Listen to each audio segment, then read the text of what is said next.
আমরা আসছি বেতাগী এবং বাকেরগঞ্জ জেলার মধ্যবর্তী স্থানে।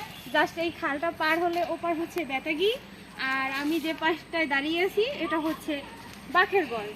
আমি একেবারেই একটা প্রত্যন্ত এলাকায় আসছি। এখানে দেখেন ভালো মতো রাস্তা নাই, মাটির রাস্তা, চারপাশে বাগান, সবুজ, এমনি দেখতে খুবই সুন্দর প্রাকৃতিক পরিবেশ, মন ভালো করে দেয়, খুবই ভালো লাগে। কিন্তু এখানের মানুষজন খুবই অসহায়ের মধ্যে আছে, তারা ঠিকমতো হাঁটতে পারে না, বৃষ্টিতে অনেক সময় এখানে কাদা হয়ে যায়, যার জন্য রাস্তাটা খুবই সরু এবং চিকন।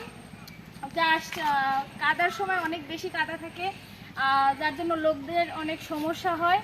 কিন্তু এখানে বর্ডার এলাকার জন্য মানে দুইটা মানে বেতাগী আর হচ্ছে বাকেরগঞ্জের জন্য বর্ডারের মানুষের এমনি একটু দুর্ভোগ বেশি হয়, তারা ঠিক মতোই যাতায়াত করতে পারে না।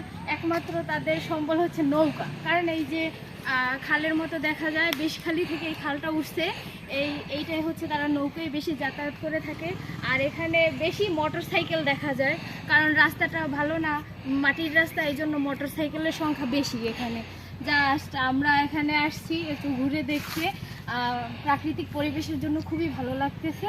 আর এখন আমরা হচ্ছে এক জায়গায় নিমন্ত্রণ খেতে আসছি, সেখানে আর কি যাচ্ছি খেতে, খাওয়া দাওয়া করে তারপরে আমরা আমাদের যেখানে যাওয়ার গন্তব্য সেখানে চলে যাব।